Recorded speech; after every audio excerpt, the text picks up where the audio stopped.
It reformed our visa programs, which are terribly broken in this country. They're way outdated. And it also created a pathway to legal citizenship for the 11 million undocumented residents in our country, including giving them permanent legal status right away, which also dealt with the Dreamers and DACA and all those things. So it was a big deal. And we got to get back to that because the American people support that kind of deal. And that'll be on my first 100-day agenda. The second thing I want to do is fix what's going on in Central America.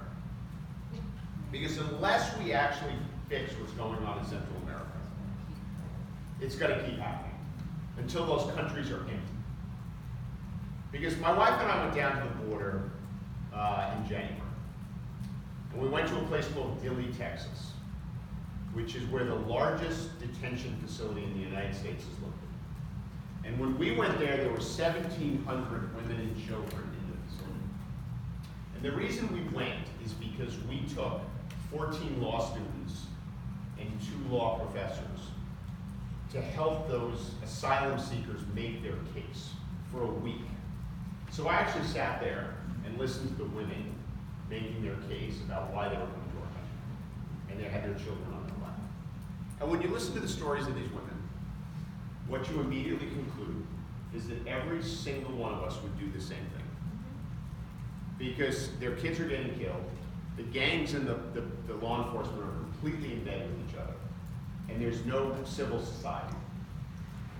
And they're worried about their kids' lives, and they're weak. All of us would do the same thing.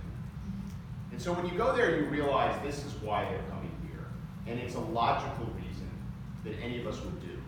Therefore, you have to conclude we either fix what's going on in Central America, or they're just going to keep seeking asylum in our country.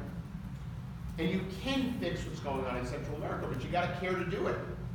So what I will do in my first couple of months as president is convene a summit, right, with our key allies on this, Mexico, Canada, and a whole bunch of other countries. And we're going to launch something called Plan Central America to stabilize the civil society in those countries using non-governmental organizations. Unless we do that, we're going to continue to have this problem. Because I saw it firsthand. And that's got to be part of our strategy.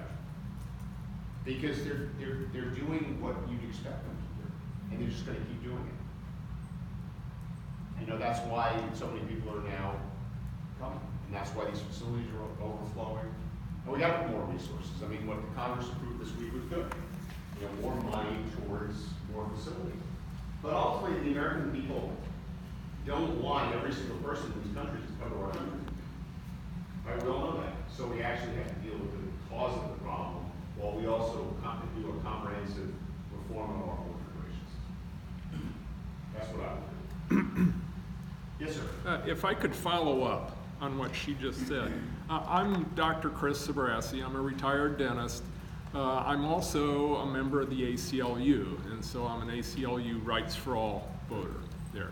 I think we're all agreed that ICE is the largest detention system here in the world right now, and essentially it has no oversight there. We're spending like $8 million a day on this.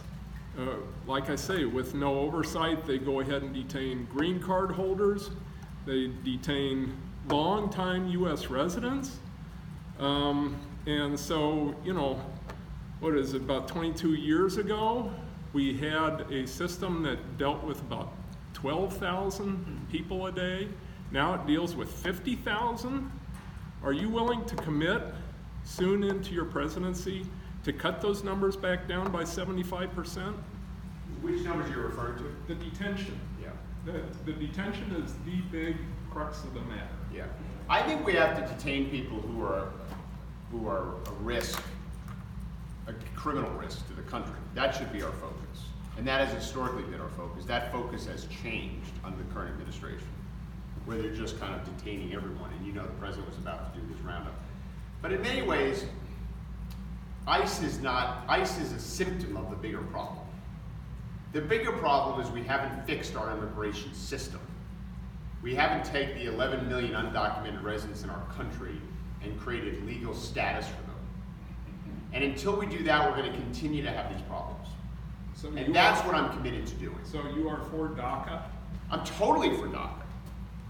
Right? I actually am for the Dreamer bill, which, you know, DACA was executive authority that President Obama used when he couldn't get comprehensive immigration reform done. Before I sit down in the chair of the White House, in the Oval Office, I'm going to sign DACA back into law. But what I really want to do is pass comprehensive immigration reform that puts the Dreamer bill in law, because the Dreamer bill codifies DACA as the law of the land. So that's what I really want to do. Okay, thank you. Yes, sir. Back to Central America.